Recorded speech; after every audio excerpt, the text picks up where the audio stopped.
This is the war next door. In tiny El Salvador, just over 1,500 miles south of the U.S. border, there's nearly one homicide an hour. Rapes, shootings, and stabbings. MS-13 has left a trail of victims throughout greater Boston. Living in our neighborhoods here in Southern California. And now these gangs are exporting death directly into America. Terrorizing the city of Greeley. Active in 46 states. Mata, viola, controla. Kill, rape, control. Perkenalkan Nayib Bukele, Presiden El Salvador yang naik ke tampuk kekuasaan pada tahun 2019 dengan janji yang lantang dan tegas, memberantas geng-geng brutal yang telah mencekik negaranya selama puluhan tahun. Dengan gaya kepemimpinan yang nyentrik namun penuh tekad, Bukele berjanji untuk mengakhiri dominasi kelompok kriminal paling berbahaya di wilayah itu, MS-13 dan Barrio 18. Dua geng ini bukan sekadar kelompok jalanan. Mereka adalah organisasi kejahatan terorganisir yang sudah mendarah daging di masyarakat El Salvador sejak dekade 1910-an. Berasal dari komunitas imigran di Los Angeles, MS-13 dan Barrio 18 kembali ke El Salvador lewat deportasi massal. Di tanah airnya, mereka berkembang biak, merekrut anggota dari anak-anak muda miskin, dan memperluas kekuasaan mereka dengan kekerasan brutal dan intimidasi. Selama bertahun-tahun, kedua geng ini menguasai lingkungan, memeras warga, melakukan pembunuhan, penculikan, dan menanamkan rasa takut yang mendalam di seluruh negeri. Kehidupan sehari-hari warga El Salvador dipenuhi ketidakpastian. Bisnis harus membayar uang perlindungan, transportasi umum dikontrol geng, dan anak-anak muda hidup dalam bayang-bayang rekrutmen paksa atau kematian. Akibat dominasi geng, El Salvador pernah menyandang predikat kelam sebagai negara dengan tingkat pembunuhan tertinggi di dunia, mengalahkan bahkan negara-negara dalam kondisi perang. Pemerintahan sebelumnya gagal menanggulangi masalah ini. Banyak dari mereka memilih kompromi politik, negosiasi rahasia, atau langkah-langkah setengah hati yang tak menyentuh akar permasalahan. Sementara itu, geng-geng tumbuh semakin kuat, menyusup ke berbagai lapisan masyarakat dan sistem hukum. Namun di bawah kepemimpinan Bukele, narasi itu mulai berubah. Dengan langkah-langkah kontroversial namun tegas, ia meluncurkan perang besar-besaran terhadap geng. Penangkapan massal, pembangunan mega penjara, hingga pelucutan kekuasaan geng di jalanan dilakukan secara sistematis. Ia menyebut ini sebagai perang melawan teror internal.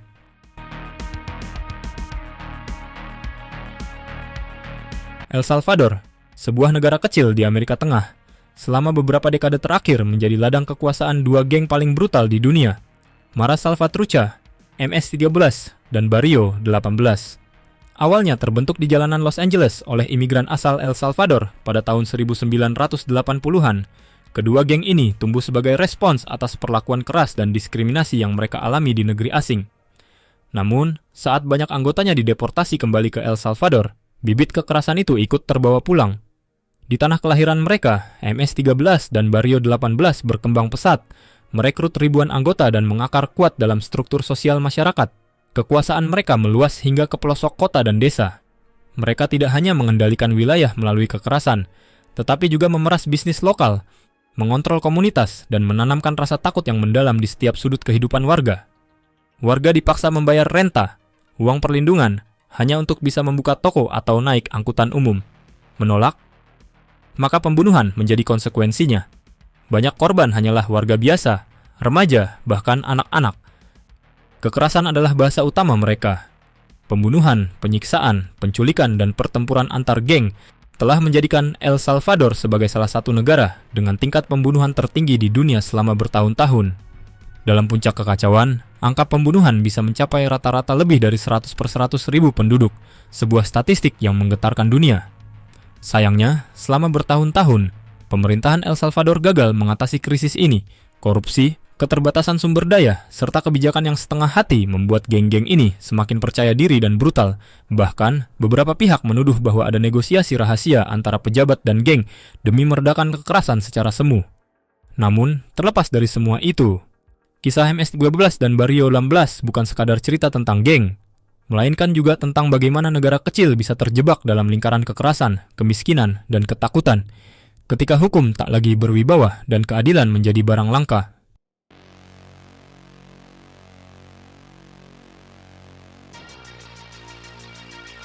Pada Maret 2022, Presiden Nayib Bukele mengambil langkah paling drastis dalam sejarah modern El Salvador, menyatakan keadaan darurat nasional. Langkah ini diambil setelah serangkaian pembunuhan brutal yang dilakukan oleh geng mengguncang negeri itu. Bukele, yang telah lama berjanji untuk menghapus jejak MS-13 dan Barrio 18, kini melancarkan perang total tanpa kompromi. Sebagai bagian dari strategi ini, pemerintah menangguhkan sejumlah hak konstitusional, termasuk hak atas pengacara, pembatasan penahanan tanpa dakwaan, dan kebebasan berkumpul. Di bawah status darurat ini, aparat berwenang diberikan kewenangan luar biasa untuk menangkap siapapun yang dicurigai memiliki kaitan dengan geng. Hasilnya, lebih dari 70.000 orang ditangkap dalam waktu singkat, banyak di antaranya hanya berdasarkan dugaan atau tampilan fisik seperti tato dan cara berpakaian. Militer dan polisi dikerahkan dalam jumlah besar, menutup jalan, menggerebek rumah, dan menyisir komunitas yang dikenal sebagai basis kekuatan geng. Namun, langkah ini menuai kritik tajam dari berbagai kelompok hak asasi manusia, baik dari dalam maupun luar negeri. Mereka menuduh pemerintah melakukan penangkapan sewenang-wenang, penyiksaan, dan pelanggaran serius terhadap hak asasi manusia. Banyak keluarga mengaku tidak mengetahui keberadaan kerabat mereka yang ditangkap, dan sejumlah tahanan dilaporkan meninggal dalam penjara. Di tengah kontroversi tersebut, Bukele membangun sebuah mega penjara, Centro de Confinamiento del Terrorismo, yang dirancang untuk menampung lebih dari 40.000 narapidana. Penjara ini dijaga ketat, dengan pengawasan konstan dan fasilitas minim, menjadi simbol paling nyata dari kebijakan tangan besi pemerintah. Selain itu, pemerintah juga menerapkan hukuman yang lebih berat untuk kejahatan yang terkait dengan geng, termasuk kepemilikan senjata, pemerasan, dan rekrutmen anggota baru. Bahkan, anak di bawah umur tidak luput dari perubahan hukum. Remaja bisa dijatuhi hukuman penjara yang jauh lebih lama dari sebelumnya jika terbukti terlibat dalam aktivitas geng. Langkah-langkah ini memperlihatkan dua sisi El Salvador di bawah Bukele. Sebuah negara yang berani menghadapi geng dengan kekuatan penuh, namun juga negara yang berisiko mengorbankan kebebasan sipil dan prinsip-prinsip demokrasi dalam prosesnya. Apakah ini harga yang harus dibayar demi keamanan? Atau apakah ini justru membuka pintu bagi bentuk otoritarianisme baru di Amerika Latin? Waktu yang akan menjawab.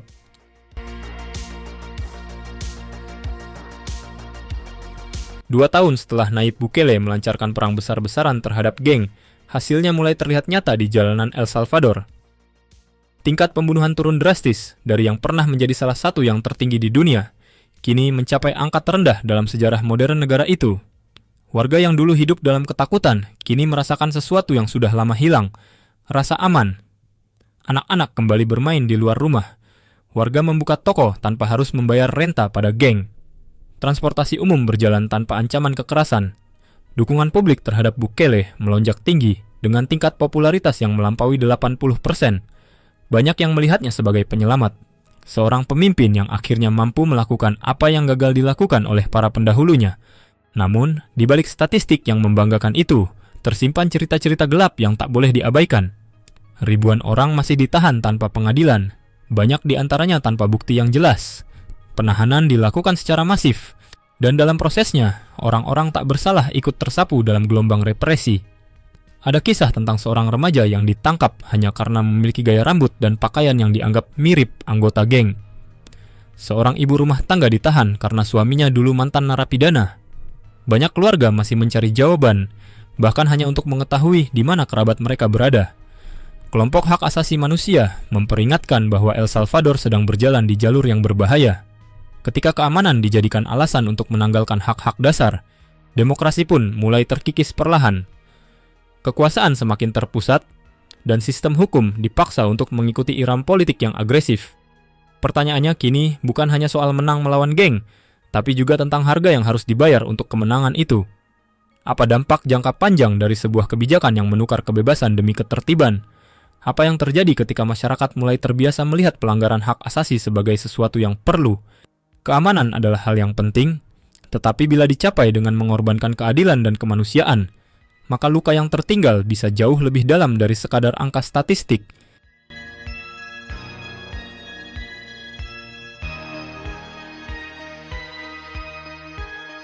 Ketika dunia memperhatikan apa yang terjadi di El Salvador, banyak yang bertanya-tanya, apakah strategi tangan besi Nayib Bukele bisa diterapkan di tempat lain? Negara-negara lain di kawasan seperti Honduras, Guatemala, dan Meksiko juga berjuang melawan kekerasan geng, namun tak satu pun yang mencapai hasil secepat dan sedramatis El Salvador. Di banyak kasus, pendekatan berbasis militer atau polisi justru berujung pada peningkatan kekerasan, atau hanya memberi jeda sesaat sebelum kekuatan geng kembali tumbuh. Lalu, apa yang membuat El Salvador berbeda? Ada beberapa faktor kunci yang diyakini menjadi penyumbang keberhasilan. Konsolidasi kekuasaan di tangan Bukele memungkinkan tindakan cepat tanpa hambatan politik, berarti dukungan publik yang luar biasa besar membuat pemerintah bergerak tanpa tekanan domestik.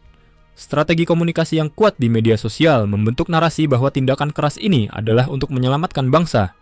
Dan yang tak kalah penting, penggunaan militer dalam jumlah besar dan pembangunan infrastruktur penjara yang masif menciptakan efek jera yang belum pernah terjadi sebelumnya.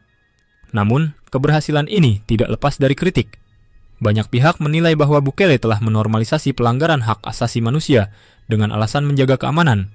Kebebasan sipil dikorbankan, pemisahan kekuasaan dilemahkan, dan institusi demokratis dirampingkan hingga nyaris tak bersuara. Para pengamat menyebut pendekatan ini sebagai efektif tapi berbahaya. Sebuah jalan yang bisa menggoda banyak negara lain, namun berisiko tinggi jika dijalankan tanpa pengawasan. Pertanyaannya kini bergeser dari apakah ini berhasil, menjadi berapa lama ini bisa bertahan. Efektivitas jangka panjang dari tindakan keras ini belum bisa dipastikan. Masalah sosial seperti kemiskinan, pengangguran, dan kurangnya akses pendidikan, akar dari kekuatan geng, masih belum sepenuhnya ditangani. Tanpa perubahan struktural, para analis memperingatkan bahwa geng bisa saja bangkit kembali dalam bentuk yang lebih tersembunyi dan terorganisir. Meski demikian, pengalaman El Salvador menyimpan pelajaran penting bagi dunia, bahwa penindakan tegas terhadap kejahatan terorganisir memang bisa menciptakan dampak instan, namun harus dibarengi dengan transparansi, akuntabilitas, dan perlindungan hak warga negara. Tanpa itu, keberhasilan bisa berubah menjadi kediktatoran yang dibungkus narasi keamanan. Bagi banyak negara, El Salvador kini menjadi contoh sekaligus peringatan. Jalan menuju keamanan memang ada, tapi jalan itu tak boleh membelok terlalu jauh dari demokrasi dan kemanusiaan.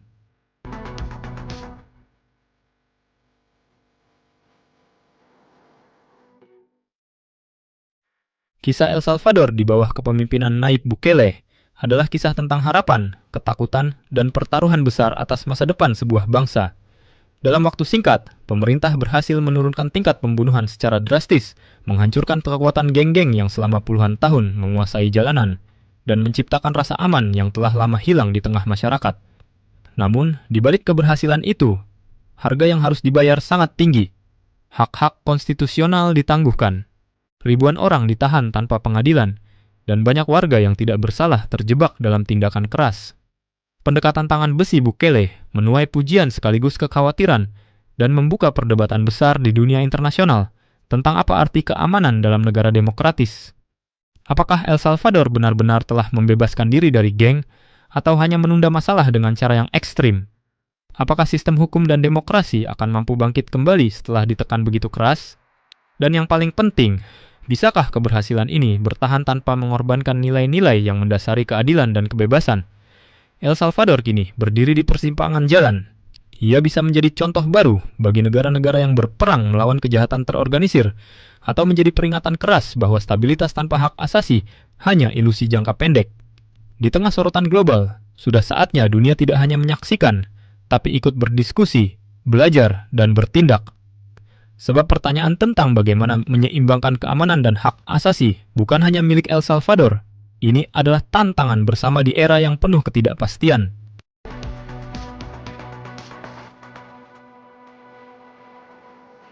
Jika kamu suka dengan konten seperti ini, jangan lupa untuk like dan subscribe channel Peak Story agar kamu nggak ketinggalan cerita-cerita menarik lainnya. Kalau kamu punya opini, pertanyaan, atau topik yang ingin kita bahas di video selanjutnya, langsung aja tulis di kolom komentar.